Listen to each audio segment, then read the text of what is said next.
Is base jump the most dangerous sport ever? There is no other sport in the world that kills more people at the rate that base jumping does. It's incredibly dangerous. You have to be willing to accept the consequences. I mean, when I'm on jumps, I've done jumps where I'm standing there, I'm like, okay, I'm gonna die right now. I mean, this jump is most likely going to kill me. And then I step off.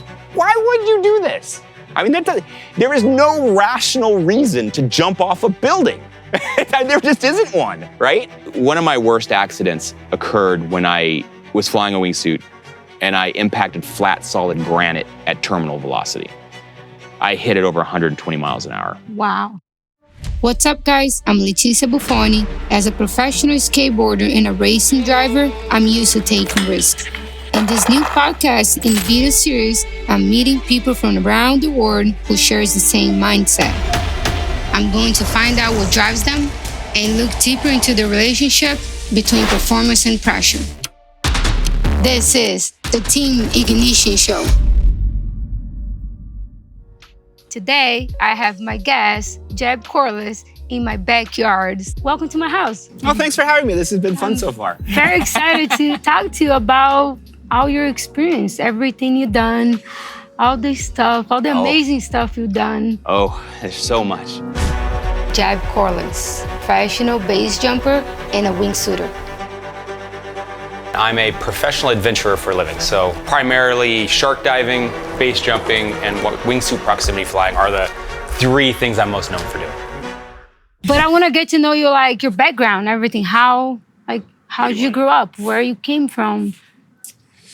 Well, when I was really young, my parents, 5 years old, my parents were art dealers. So they would travel around the world and buy artifacts in places like Afghanistan, Nepal, India. Wow. So I spent my childhood traveling the world. So at 1, I was in Afghanistan. At 5, we were in India and Nepal. I spent time in Tibet. So I grew up all over the world. Did you go to school or you do homeschool? I went to school because we would go and then come back. Mm-hmm. So my school experience was unpleasant because I was always the new kid. And I was always really weird because I had traveled the world and I kind of was a little older mentally than the children I was around. So I had a hard time in school. People were very aggressive towards me. And I was also, I grew up, my younger years was in Santa Fe, New Mexico. And I was a minority. So I know what it feels like to be a minority and have people treat you like one and not like you because of what you look like and what your skin color is. And it was a very fascinating, experience. Now looking back on it, at the time it was very unpleasant. I wouldn't say my school experience was good. It was very heavy, very hard, a lot of fighting, nonstop fighting. And for me, school was not a place to go to learn something. It was a place to go into combat. It was violence. You had to go. You had no option. Yeah, there was no choices. As a kid, you have to do what your parents tell you. And school is part of that. So how did you start skydiving? How the idea came up? So I think partially because of my time at school being so dark and so violent and just so unpleasant, I went through a really, I guess the best way to describe it is a dark period. And from around 7 years old until I was around 19, I suffered from very serious depression, very dangerous, a very dangerous depression, super dark. And I was incredibly suicidal. And by the time I was 16, I was gonna kill myself, for sure, guaranteed 100%. I was one trigger away from just ending it. I couldn't feel any reason to exist. I didn't know why I ate food or drank water or breathed oxygen. I didn't understand why I had to go through this experience. And I was just suffering. I was in real pain. And it's weird because looking back on it now, I can't even relate to that person anymore. But and I couldn't even tell you why. I couldn't even tell you what my problem was. I don't know why I was so upset, but I do know that I didn't want anything. I didn't care about anything. There was nothing anyone could say to me or do to I felt bad. I actually kind of feel bad for my parents because obviously they could see the suffering that I was going through and there was just nothing they could do. And one day I was kind of sitting on my couch and I was just flicking through channels on television. And all of a sudden a documentary came on and there was a man standing on the edge of a cliff. And I remembered looking at him and just going, wow, what's he doing? I was super intrigued, like right away. And all of a sudden I saw him look back at the camera, stick his tongue out, and he jumped off and did a gainer. And then he started going into free fall. And I was just like, and it was such a powerful, like, visual. Do you remember his name? Yeah, John Vincent. It's funny, I actually ended up meeting him later. Never meet your heroes. But anyway, but the point is I saw this guy do this, and all of a sudden a memory kind of came back. And when I was really young, like 5 years old, I remember being in my aunt's car and sitting in the back seat, and I remembered like having my hands on the glass and like looking out the window, and I remember seeing a bird standing on a telephone pole, right? And I remember watching a bird step off the telephone pole, go into free fall, and then open its wings and start to fly. And I was like, I remember verbally saying, you know, I'm gonna do that. When I get older, I'm gonna do that. And my aunt was in the front seat, and she kind of like looked at me, and she like looked out the window and saw what I was like looking at. And she's like, well, Jeb, you know, you're young, but when you get older, you're gonna realize that it's just physically not possible. Like human beings can't do that. And I'm like, yeah, maybe you can't. You know, I'm going to, right? And by the time I was 16, I had lost dreams. I had no hopes, no aspirations, no vision of a future. I didn't want or care about anything, not even my own life, you know? And when I saw this man step off the cliff, it brought back this powerful dream where I'm like, I've been lied to my entire life. People can, that's exactly what I was talking about. When I sat, and I instantly, it was like I got struck by lightning. This energy started going through my body, and I could literally feel the hair standing up on the back of my neck, and I'm like, that's it. When I saw that it could be done, I saw the possibility, and I knew, I'm like, I'm doing that till the day I die. I mean, that is what I'm doing. I don't, and it's, this is gonna sound dark, and it is, but in its darkness, there's positivity, which is strange. And what it was at that moment, I saw this, and I'm like, you know what, that is perfect. Because if I do it, well then I'm doing something very few human beings are willing to do because they're just too scared of dying. Yeah. But if I die while doing it, then I get released from my suffering on this planet. So it's a win-win. Like, there's no losing for me in this. So by the time I got to base jumping, I was 21. So I started skydiving at 18. I was working as a projectionist in a movie theater making minimum wage. So I'd have to save money, go do a jump, save money, go do a jump. So it took time before I could get to, you know, base jumping. And by the time I was there, I was actually at Paris where we were yesterday.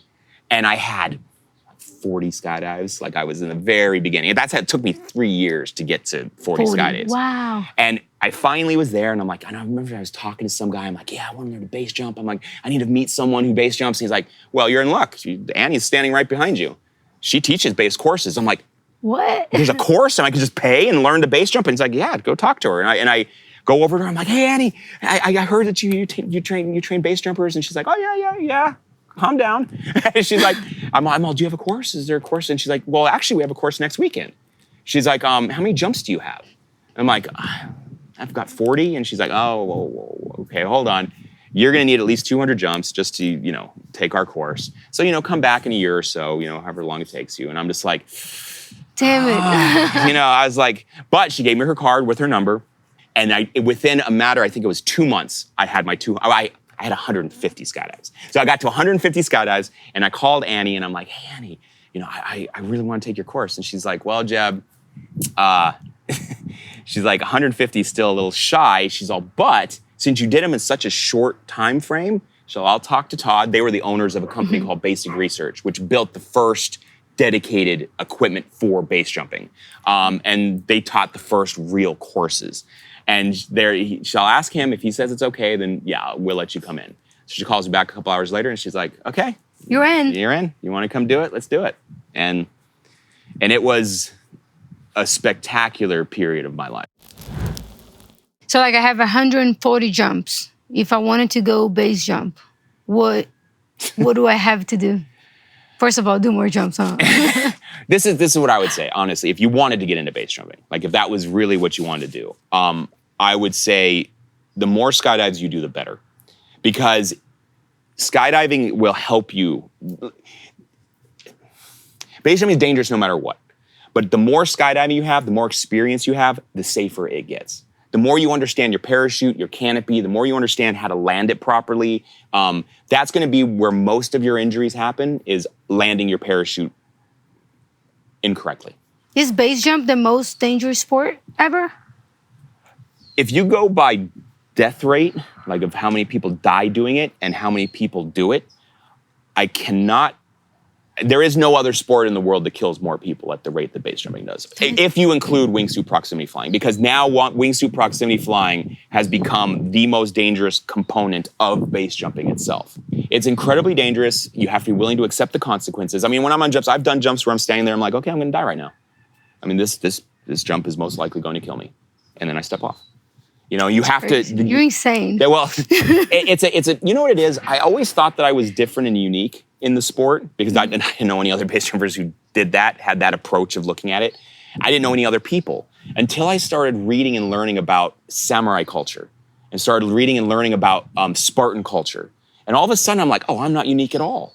There were whole cultures of people who used this kind of mental technique to do really dangerous things. So a samurai, when they were going into battle, they went into battle knowing they were going to die. Like, I'm going to die in this battle. And what that allowed them to do is shed their fear of it. So once you accept the absolute worst case scenario of what you're just about to do, it allows you to shed your fear of that outcome. And now you can think clearly and do everything you need to do to make sure that outcome doesn't happen, right? So it's a completely different way of looking at things. It's funny, when I got into base jumping, I gave myself I got 5 years to live. And that's what was told to me. Like when I was going through my course, right? There was a guy, his name was Nick Giovanni, and he actually kept track of something called the base fatality list, which is every single person who dies in base jumping, he gives a description of how, so you can learn from it. So we read this thing so that we can see what— That's heavy. You have to, because you have to read what their mistakes were so you don't repeat them, right? So it's important, and all aviation has it. If you're in aviation, they have incident reports. And these incident reports tell you why a person died, how it happened, what mistakes were made, or what malfunctions happened so that you can fix them for the future. So you have to know this information. You have to watch videos of people dying. You have to. And people are like, oh, it's so morbid. No, you need to understand what you're getting into. Like, I mean, again, people get pissed off at me because they're like, oh, you're so negative. You talk about the sport in such a negative way. I'm like, dude, you know, it's irresponsible to talk about it in any other way. It's irresponsible not to talk about the death and the destruction and people getting injured, because people are going to see this and they're going to be like, oh my God, I want to do that. And there's nothing wrong with doing dangerous things. That's okay if you want to do dangerous things, but you need to know they're dangerous. Yep. You need to understand the risk that you're taking. And if you're okay with that risk, well, by all means, do it. And so my goal is when somebody comes to me, like, let's just say I want to learn to base jump. My response will be, don't do that. Like, if you can literally find happiness in your life doing anything other than base jumping, do whatever that is. But if you can't find happiness in your life doing anything else, if you need that type of extreme experience in order to feel happy and fulfilled and give your life purpose, if you're that kind of person, well, then you don't have a choice. You have to do it. And that's where I think people don't, it's hard for them to grasp that. So what I do is I tell them this, and if I can tell you all the dark stuff and show you all the blood and all the pain and all the suffering, and your response is, looks like fun, right? Well, then you're meant to do it. But if I show you all this stuff and you're like, I don't really think that's for me, well, then don't do it. Like, why would you do this? Yep. I mean, there is no rational reason to jump off a building. There just isn't one, right? And unless you're the kind of person who doesn't need to give someone a rational reason for it, well, you know. Where was your first jump? First base jump? Off what? Bridge? It's really building? funny. It was a bridge. Most people who go through training, will do a bridge for their first jump, because in any training, it's known that you want to jump and span. So if you get an off-heading opening, you won't hit the object, right? You'll be able to fly under it. So my first object. Was it here in California? It was actually a bridge in Northern California.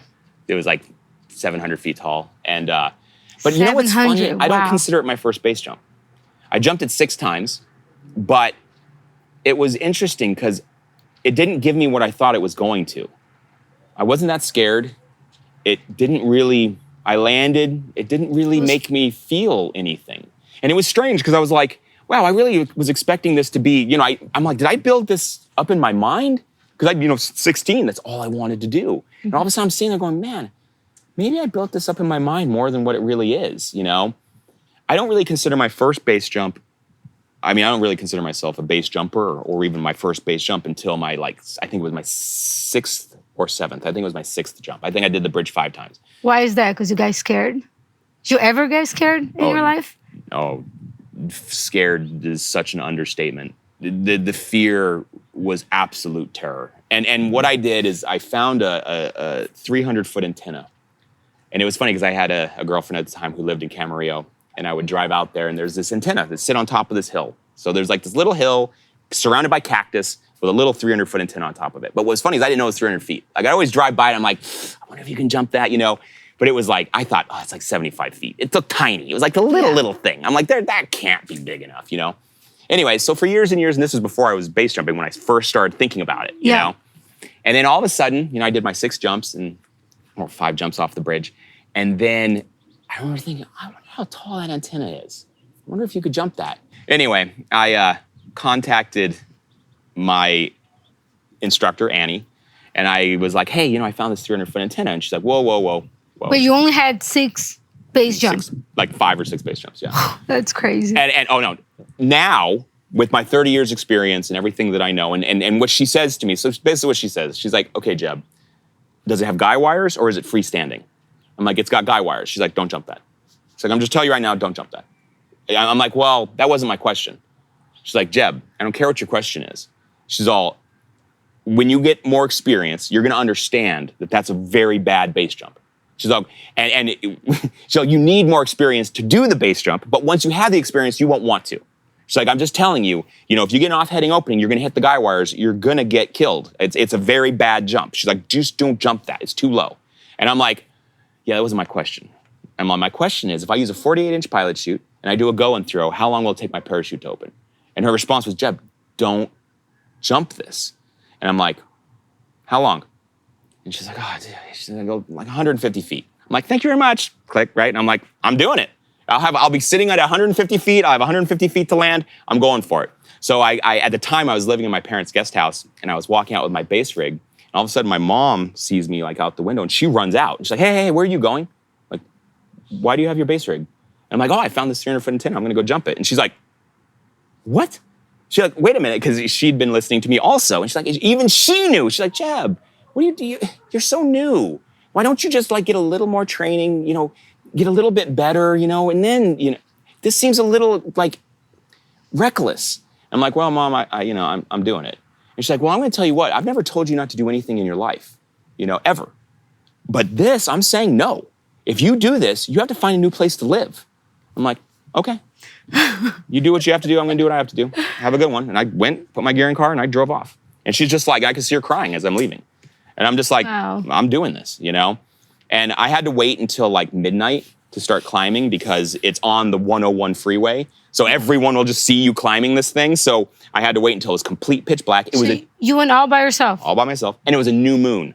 So it was pitch black. There was nothing. You could see nothing, right? So I pull up to this thing at like midnight. And to say I was scared is not a proper definition of what this was. I knew how bad what I was about to do was. I knew I was making a very dangerous decision. Like I knew I shouldn't be doing what I'm doing. And I remember getting my gear out of the car and I remember starting to walk up the hill and I remember sweating like so much that my shirt started being like as if I just walked out of a shower. And I remember my heart just like throbbing in my chest. And I remember just being absolutely terrified. So I keep going up the hill and I'm just like going, and I start this little mantra in my head, which was strange. I started being like, I'm not doing this. Like, I'm not gonna do this. I just kept saying that over and over as I'm walking. I get to like, I just kept going. You just going, I'm not doing this, I'm not doing this. I'm just gonna walk up to I'm just gonna climb the antenna and get up there and take a look, but I'm not gonna jump, I'm just gonna look. And I just keep going. And then I get to, there's a fence and the fence is covered in razor wire. So I take a jacket and I just throw it over the razor wire, climb over the razor wire, get into the antenna. And the antenna is so tiny that the ladder is on the outside. And as I start climbing, it only has 2 lights. It has 1 light in the middle of the antenna and 1 on top. And as I start climbing, the antenna's doing this. It's just like, the whole antenna? The whole antenna is just like doing this. And I'm like, oh my God. And I'm climbing a 300-foot ladder just with no protection. You slip, you fall, you die. And I'm just like climbing. And as I'm climbing, all of a sudden, the fear just keeps ratcheting more and more and more. And I am drenched, literally soaked. My heart all of a sudden gets to the point where it feels like it's coming out of my throat, like it's trying to escape my body. Like it's like, I don't want any part of this. I want out. And it's just like trying to, and I could feel it in my throat. And I'm just like, it becomes sheer terror. I am terrorized. And as I get to the top of the antenna, I notice that I can't jump from the top because there's all this antenna equipment. And I would hit it. So I had to like, I'm gonna have to jump underneath the antenna equipment. Which is lower than, Exactly. So I ended up going underneath the antenna equipment. I had an Alti watch and I had a laser rangefinder. I do the laser rangefinder and the Alti watch, and they both say I was at 260 feet. So I'm like, 260 feet, and I'm like, I'm not gonna do this. So I'm just kind of sitting there, and the antenna is really little. It's like a little triangle. So I have my butt on 1 bar and 1 foot on each of the other bars, and I'm kind of inside the antenna looking down. And I remember looking out, and it's pitch black, but I can see the freeway. So you see the little cars snaking up and down the freeway. I remember there was no wind. It was so calm, there was nothing. And the feeling was so surrealistic. Like where I was just perched on top of a 300-foot antenna, looking out at the world in darkness with this. And I remember just going, I am not gonna do this. I'm not ready for this. I'm gonna have to come back after I spend a little more time. And as I'm doing that, I'm getting my pilot chute out. And I'm getting my pilot chute ready.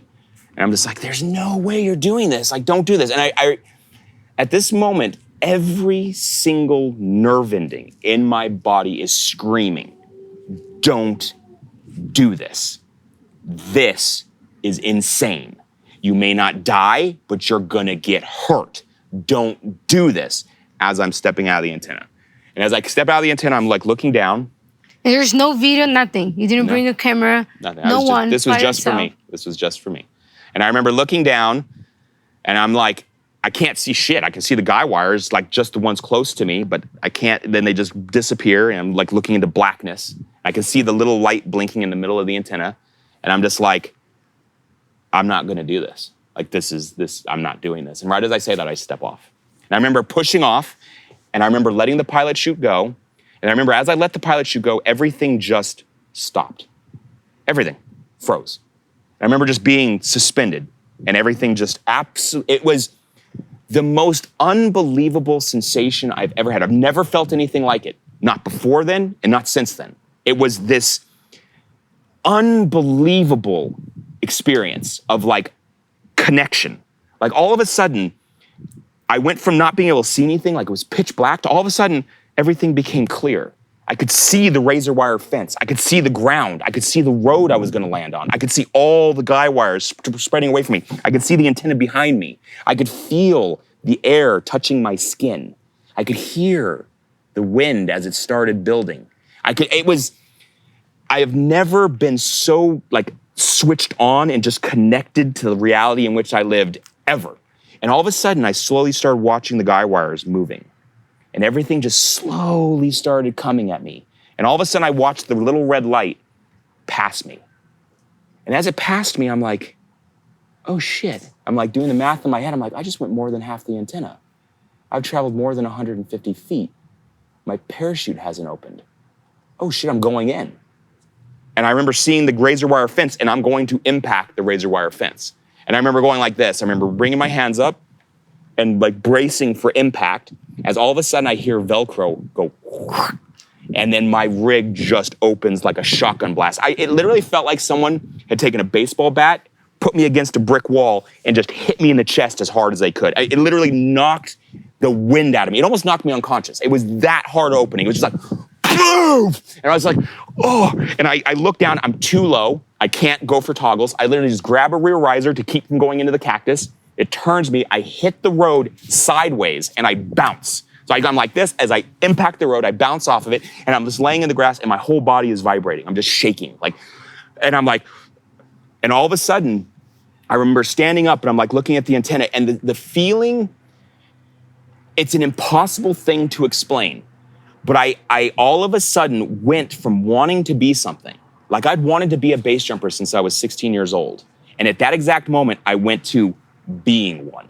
Like I knew there is nothing in this world that will stop me from doing what I want to do, period. And that's when I realized I'm like, the feeling of power, it was so life-altering that I literally became like, I can do anything. That's crazy. And there's nothing that can stop me. And I'm going to travel the world and I'm going to jump off everything. Everything. And I don't. You didn't get hurt. Nothing happened. No, I was actually okay. I was a little bruised up, but it actually wasn't bad. And that moment changed my life. And it was the most important thing I've ever done. And I was alone. And then after that, you wanted to just jump That's off anything. Everything. I wanted to jump off everything. And so I saw the Eiffel Tower. It's like, I'm jumping the Eiffel Tower. Golden Gate Bridge, I'm jumping the Golden Gate Bridge. You pick a thing. So I just traveled the world. And I loved jumping iconic structures and iconic things. And that's how I kind of became known, was from like, I would specifically target things. So that one was the most dangerous one. No, God, no. Not even. I've done way more dangerous. That was only dangerous because of my lack of experience. A lot of fear comes from the unknown, from not knowing things. Yeah. I didn't know anything, right? And so at the time, like now I know enough to where, yes, it's a dangerous jump, but it's doable. Yeah. Right? Which one was your most dangerous jump? Oh, God. That's so hard. I've done so many. It's so hard to gauge them because it's difficult. I'll say this. Different, huh? It's all different and they're all dangerous. And depending on the circumstances of what happens, ones that don't seem dangerous become dangerous. Like this is the thing. When things go right, base jumping is actually not that hard, right? If you jump off and your parachute opens at the right altitude, facing the right direction, it's not that difficult. You got a big landing area. It's actually pretty simple. An 80-year-old can do it, you know? But when things go wrong, when you get the 180 with line twists off a 400-foot cliff, that's where things get very difficult, very fast, and things can be good. Things can go from, oh, this is actually reasonable, to this is death in a split second. And that's where the difference between the living base jumper and the dead base jumper are. You know, and people are always like, oh, who's the best base jumper? The best base jumper is the living base jumper. That's the best base jumper. The worst base jumper is the dead base jumper. Yeah. There's only two categories for us. There's good and there's dead. That's it. There is nothing in between. You know, so the reality is like all these people are like, oh, you're the best, they're the best, he's the best, this is the best. Hey, I'll tell you what, every single person I've ever looked at and gone, God, that guy's so good, they die. And it's like, oh, and you never hear anyone talk about how good they are ever again. You know, and that's what's fascinating about the sport. Did you ever get close to dying? Let me put it this way.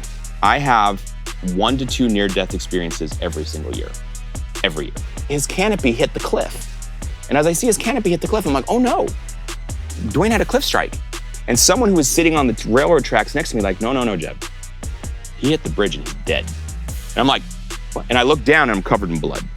I just basically made the biggest mistake a human being can make. And I should have died. That is an unsurvivable, I should be dead. The fact that I didn't die and that I'm still alive is the greatest gift I've ever been given. You lost some friends throughout your career. How was that? How did it happen? Base jumping, right? I know 200 dead base jumpers. The fact that I know 200 dead base jumpers tells you a lot about the real risk involved and how dangerous it is. And when I got into the sport, I knew I was going to see gnarly things. Like I knew I was going to experience broken bones. I mean, the guy, Nick, who was like talking to me at my base course, he said, the average base jumper has a lifespan of about 5 years, okay? In that 5 years, one of 3 things usually happens. One, something happens to them where they get scared and they stop. They get injured and are forced to stop, or they die. Those are the 3 things that usually happen in the first 5 years, okay? For the majority. And this was back then. The numbers have gotten better now, but at that time, that was pretty accurate. And one of the more disturbing, I had a good friend. He was a good friend. His name was Dwayne. And at the time, Dwayne Weston was the best base jumper in the world. by far. Like, it wasn't even close. He was here, everyone else was here. Period. There was no equivalent to him. He was so good. And he survived like 1,400 jumps, which at the time was just, it was crazy numbers, and doing the most dangerous, crazy base jumps. And he was worshipped like a god. Like, literally in base jumping, you heard the name Dwayne, you're like, and I remember when I met him, I was like, oh, like. Wow. And he was an impressive person. And we became buddies. I loved hanging out with him and the Australians because they were so good. He was Australian? Yeah, he's Australian. Yep. The Australians are crazy. They're the two craziest groups in base jumping are Australians and Russians.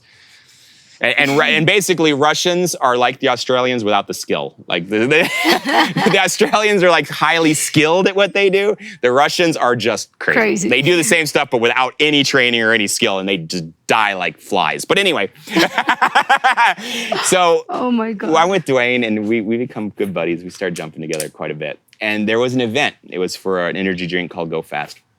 And they invited 60 of the world's greatest base jumpers to do an event at the highest suspension bridge in the world in Colorado.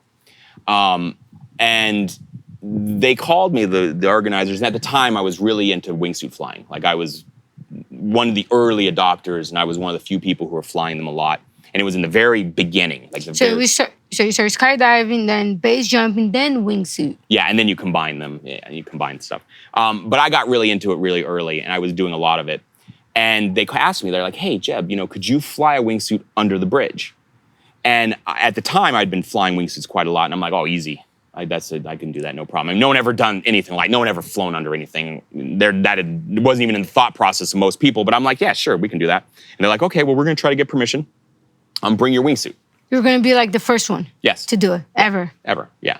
So I'm like, that's crazy. So I'm like, yeah, and very few people even knew that was possible at the time. Like, can that even be done? Like, and they were asking me, could it be done? And I'm like, yeah, I can do that, right? They asked the wrong person. Well, of course I can do it. I had no question. But in any event, so I show up with my wingsuit and I talk to the organizers, and they're like, yeah, it doesn't look like we're gonna get permission, so it's not gonna happen. And I'm like, okay, cool, whatever, So Dwayne's there, and what was really interesting is Dwayne was kind of like, at the time, I was earning a pretty decent living licensing footage, and Dwayne really kind of wanted to get into that part of the business, because he was a computer programmer and he wanted to actually try to start making money base jumping because he loved it, and he was so much better than everyone. Why isn't he making money, right? So he's like, hey, Jeb, do you mind if I film you? Like, I'd just like to film you. And I'm like, why would you want to film me? Like, don't you want to jump? He's like, yeah.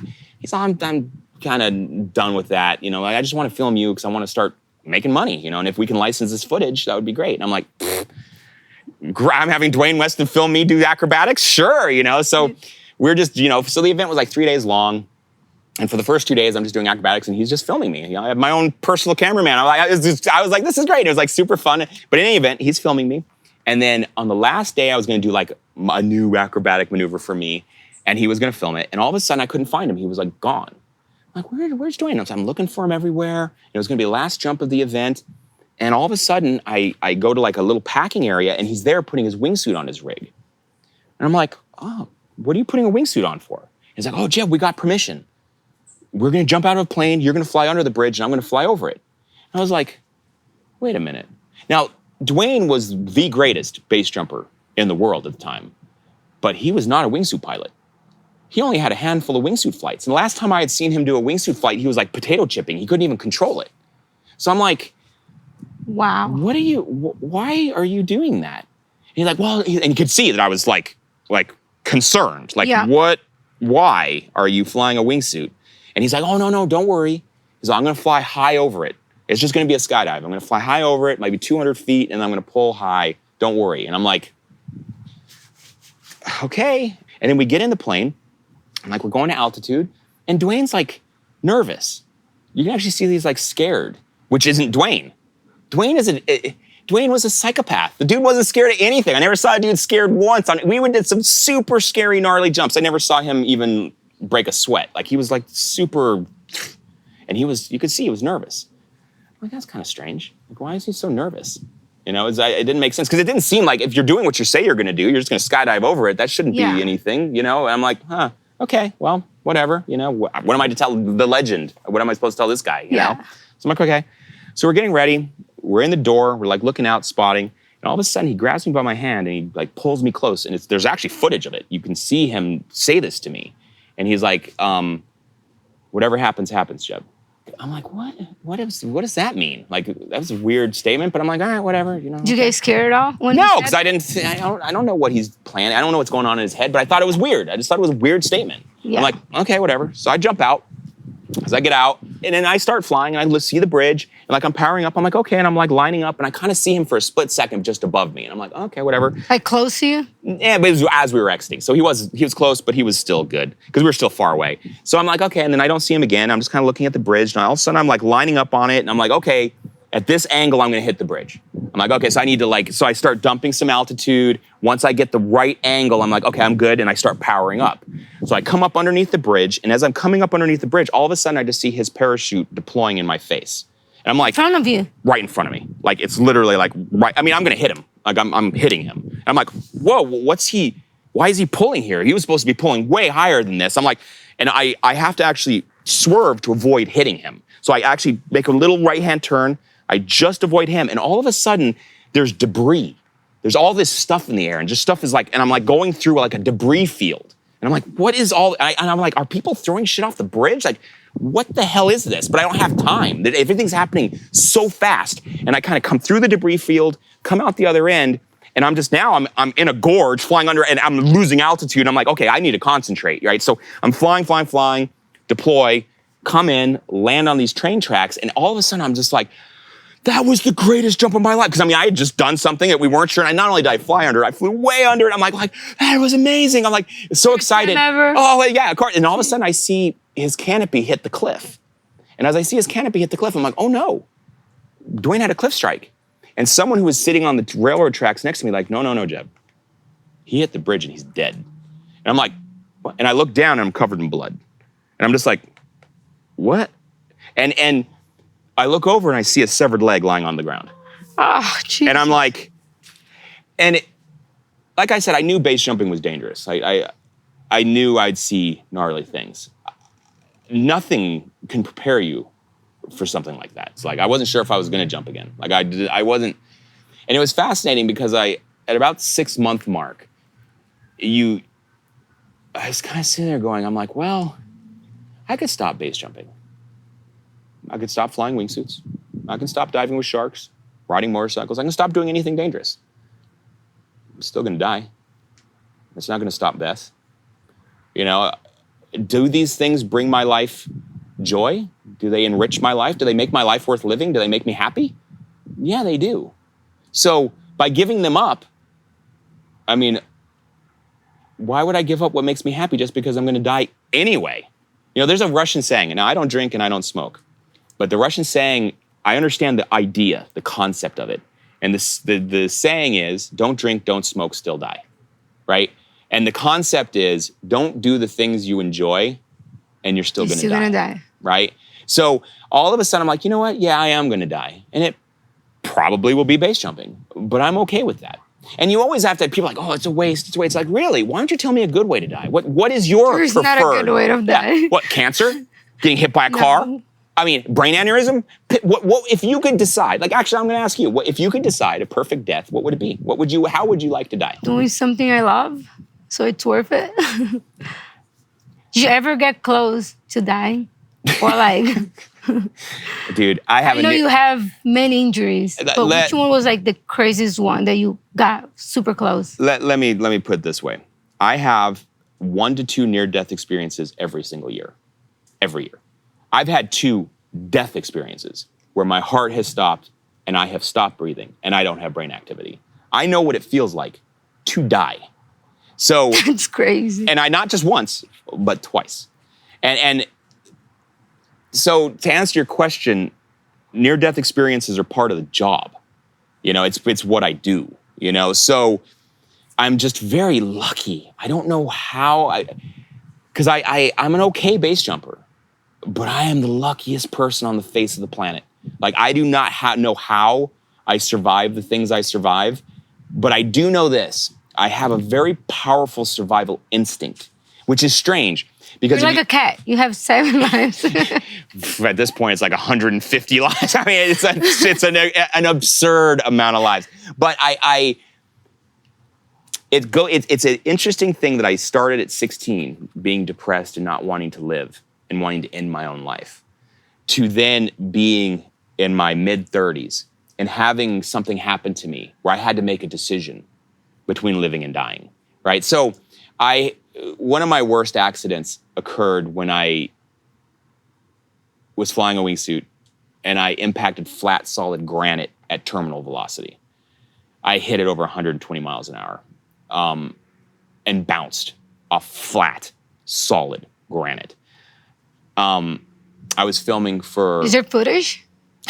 I want to see it. Only like 12 angles of it. Wow, I want to see it was filmed. We were filming for Real Sports on HBO. So I was filming a Real Sports episode, and I was aiming for a balloon that was supposed to be 6 feet off the ground, off a ledge, off Table Mountain, which is one of the natural wonders of the world. And I had actually almost died at Table Mountain a decade earlier. So I had sworn I would never fly a wingsuit there again. It's such a long, complicated story, but needless to say, I almost died there 10 years earlier. A decade went by, wingsuits got better. It became a sight, and people were flying it all the time. And I saw the footage. I'm like, oh, I'm going back. I'm going to do it. I'm going to go back to the place that almost killed me. And then it almost killed me again. And it was the last day. Always the last day. Last day, last jump. And it was hot. It was strange. A lot of things started stacking up that day. We were a little bit behind on production, and we were racing because it was going to get hot as the day went by, and as they got hotter, winds were going to pick up. I got stuck in traffic, and I was like rushing. We get to the exit point, and it's already I think it was like 110 degrees. Wow. It was like breaking records for Cape Town side of that. It was like super hot, and I'm in a black suit, black helmet. My buddy Joby goes first. He jumps, flies over the balloons. And then I'm getting ready, and I'm just like, man, I need to get off this. I'm being cooked inside this suit. I'm like, I got to get off this thing. And I get a walkie call from my camera guy who's set up the balloon. Mm-hmm. He's like, hey, Jeb, I don't think you should go for the balloon. I'm like, really, why not? He's like, it's windy. The balloon's really moving around. He's like, I don't think it's safe. You got to just fly over. And I'm just like, yeah, dude, I can see it from here. I can see what it's doing. I'm like, I'll tell you what, if it's moving, I'll go over. If it's stable, I'll hit it. And he's just like, all right, do whatever you're going to do. Nothing can stop you. It was just I was being stupid. I thought that I would be able to see it and understand, but things happen so fast, and that's the problem with wingsuit proximity flying is you feel this real sense of control, and you think you have more control than you do. So I jump off, I see the balloons, and I see my black balloon, and it's stable. It's not moving anywhere. Now, the reason why it's not moving anywhere is because the wind had blown it to a lower ledge and it hooked. So now so the string is now about this long and it's just hanging off a rock. But for some reason, visually, it looks okay. And so I'm like, okay, when you're doing target striking in a wingsuit, you become object fixated. So all of a sudden, the whole world just comes to that spot, and everything just kind of like blurs out around it. And so I'm just totally homed in on this, and I'm actually diving to generate speed. And as I'm seeing it, I'm watching it, and I come out, and I'm going as fast as I can go. And I'm literally using it to generate lift as I'm coming up over the ledge. And as I'm coming into the balloon, my foot clips a boulder. And as my foot clips a boulder, it literally just rips my ACL out and just shatters all my toes. And then I just come in and I impact. I actually hit the black balloon. But as I impact, there's a rock that's on a ledge. So because I impact the ledge above where the balloon is, I impact the ledge where the rock goes through my leg and opens me like a can opener. That's crazy. Wait, how long ago was that? 12 years ago. 12 years ago? It took 4 surgeries, 2 different skin grafts. It was gnarly. Anyways, I hit this thing. Then I come in, get the balloon, bounce, and I end up going into tumbles. So what happens is, luckily I had all that years, like decades of acrobatic training, because if I didn't regain control, I'm dead. I always thought that when someone hit at those speeds, they would be killed instantly. Like you wouldn't think or be able to think. Like, you would be just, like, when Dwayne hit, I'm like, oh, he was killed instant.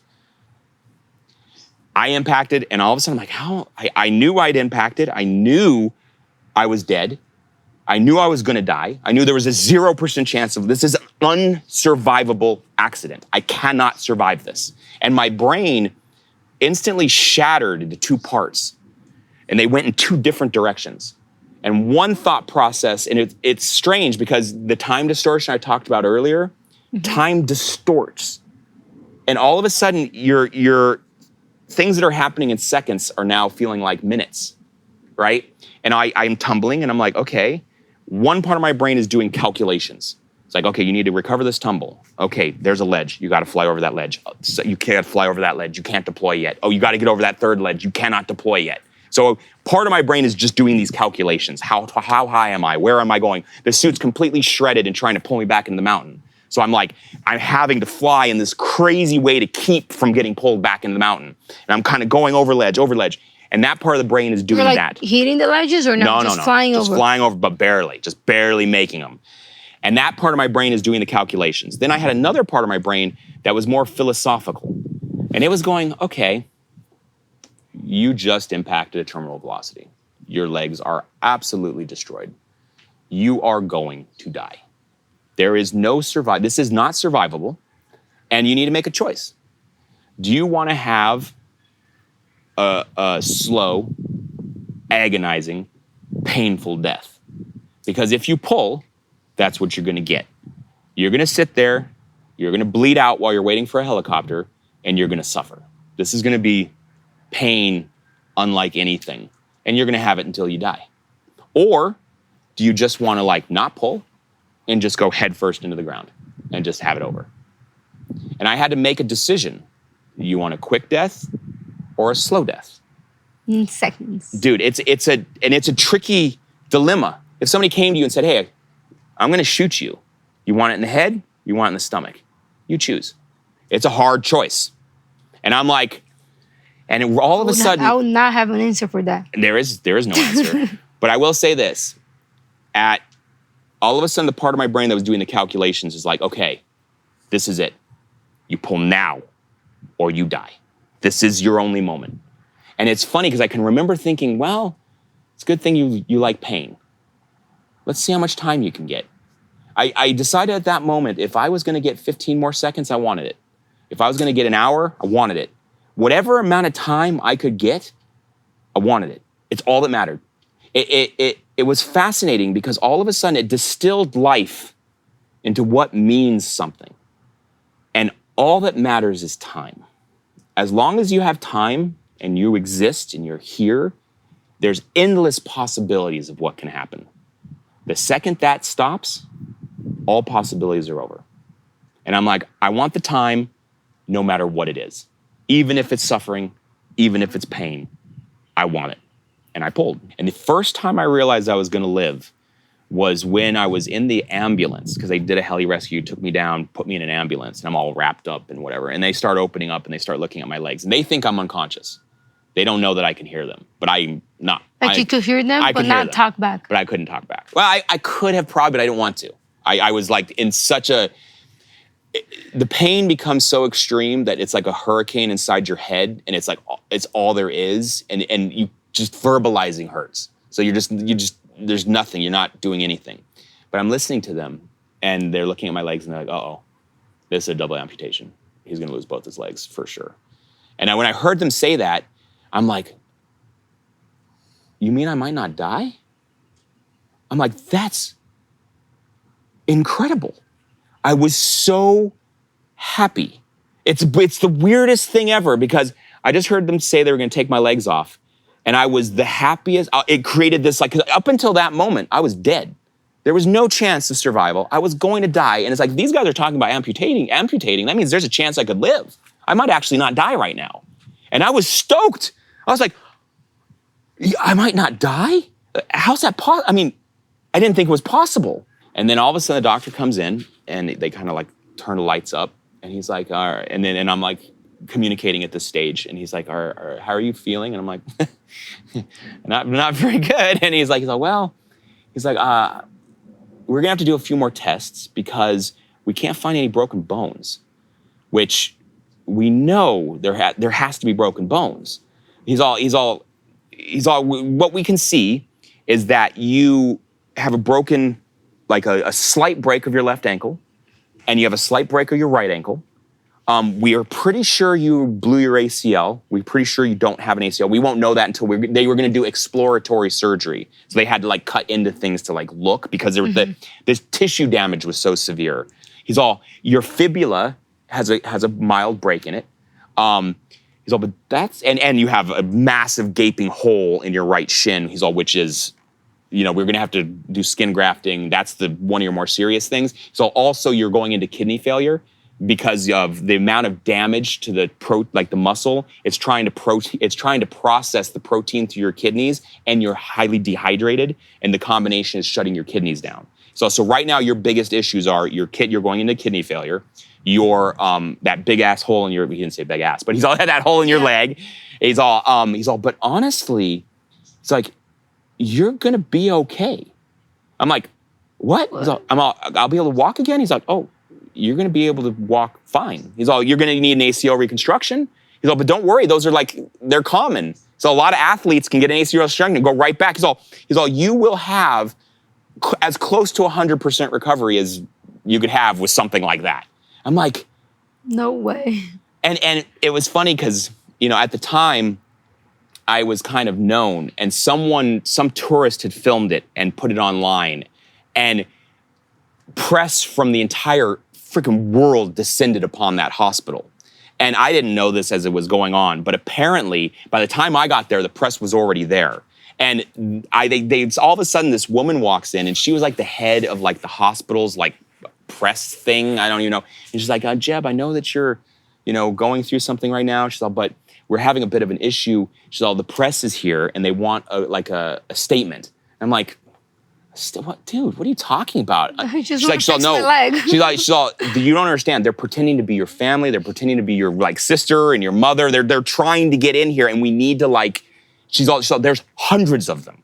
And I'm like, what? She's like, we've never experienced anything like this before. So you just have to give me something, just say something to so I can give it to them. And I'm just like, this is the greatest day of my life. And she's just like, huh? What do you mean it's the greatest day of your life? I'm like, I just basically made the biggest mistake a human being can make. And I should have died. That is an unsurvivable, I should be dead. The fact that I didn't die and that I'm still alive is the greatest gift I've ever been given. I'm getting a second chance at life. So this is the greatest day of my entire life, period. Wow. And it was. It changed, that day changed me forever. It turned me into a different person. I am not the same person I was before I hit Tail Mountain. But you still do crazy stuff. Yes, I actually did crazier stuff after that, but... You get hurt again after that? You had another... Yeah, well, I blew my ACL a second time, but not from anything. I was just doing a regular skydive. There was no reason for it. I just had a bad landing and blew my ACL a second time, so I had to get a second ACL reconstruction. Yeah. That's nothing for a person that... Oh, for for us, for people like us, it's not... Do you still do it for fun? You know what? Honestly, it's fun to do it with my fiance. I have fun having the experience with her. Do I go out and jump by myself for fun? No. But so that means you didn't have fun with me? No. I have lots of fun with you. No, that was super fun. That was skydiving. I have lots of fun skydiving. But not base jumping. But not base jumping is, I will say this, and it's a weird thing to say. I never base jumped for fun, ever. Fun was never my motivation for doing it. And I will say this, I've had fun doing it. What was your motivation? What was it? I didn't know what my motivation was for a very long time. So I wrote a book recently. And while writing the book, I actually found out why. It was weird because I didn't know why. I was just doing stuff. I was like the Joker, I was chasing cars. I wouldn't even know if I caught one. It's like I didn't know why I was doing this. I was just doing this. And when I started writing my book and I was trying to explain motivation, after the 10th story, about halfway through, all of a sudden I'm like, oh, I'm insane. I have like a serious psychological disorder. Like there's something wrong with me mentally. And what's really weird is like crazy people don't know they're crazy. And through writing my book, I became self-aware of like, oh, I'm insane. And what I've been doing is I've been using extreme experience to cope. It was like a coping mechanism. Some people get into drugs, some people get into whatever. Me, it was extreme. I needed to break myself. I needed to shatter my mind in order to be able to rebuild it into what I wanted to become. And that's what I was doing. I was hammering myself. I was just hurting myself and putting myself through sheer terror in order to cope with a diseased brain, a diseased mind that was trying to kill, my own mind was trying to kill me. And I needed to like shatter that. And that's what I did. I just shattered it. And then once it got shattered, I was then able to kind of come back from that and rebuild from that and become something new. And now, I mean, I am so happy. I wake up every morning just like, oh, it's so cool to be here. Like I'm still alive. It's amazing. Like every day is amazing. There is no such thing as boredom for me. I do not get bored, ever. Just being able to be alive is exciting for me. But the thing is, as I've gotten older, I've started caring much more about other people's experiences.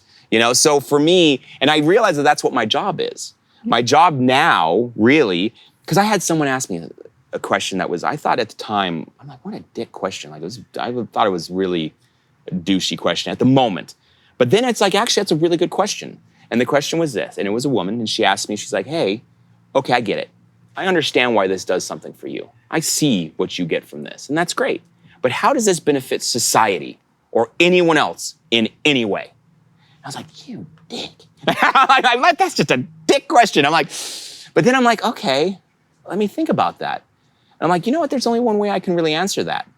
And it's with a question to you, right? What does any athlete do?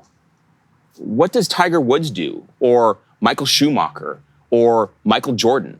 What do any of these people do? I'm not saying that I'm anywhere near their level, but what does an athlete who gets paid a lot of money to play a game do for the rest of society? And I'll make the argument is that they inspire people, right? So imagine a person working the job they hate, you know, every single day, and they're watching Jordan going, God, that's amazing. That guy gets to make an incredible living having fun. People can make money enjoying themselves. Doing what they love. Doing what they love. And if you can inspire one person to maybe go do that, like quit that job they hate and actually take a risk, right, on doing something they might actually enjoy, what better like service can you give to a society than to inspire human beings to live their lives in a slightly better way? And I'm not saying that's what I do, but You definitely do that. I'll tell you what, Michael Jordan does. You know, and I can't say I'm Michael Jordan, but I can say that that's what athletes do. And in a small sense, you know, I do things that, you know, I was inspired by watching someone do this. I watched someone do this and it saved my life.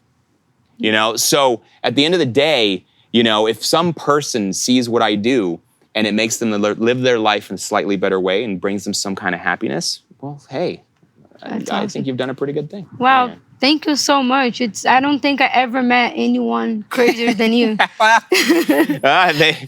just might be most honest about it. It was amazing to get to know your story and all the crazy things you've done. And Well, thank you. I appreciate it. Next time on the Team Ignition Show. With bouldering, there's no ropes. And so the main risk is that when you fall, you hit the ground every time.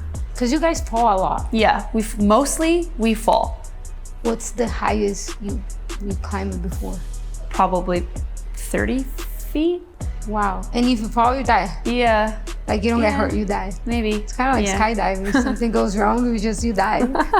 All these benchmark, really hard outdoor things that dudes had done. Mm-hmm. When a girl did it, it was like big news. Up until that point, I hadn't climbed anything that hard. I felt like I was falling behind.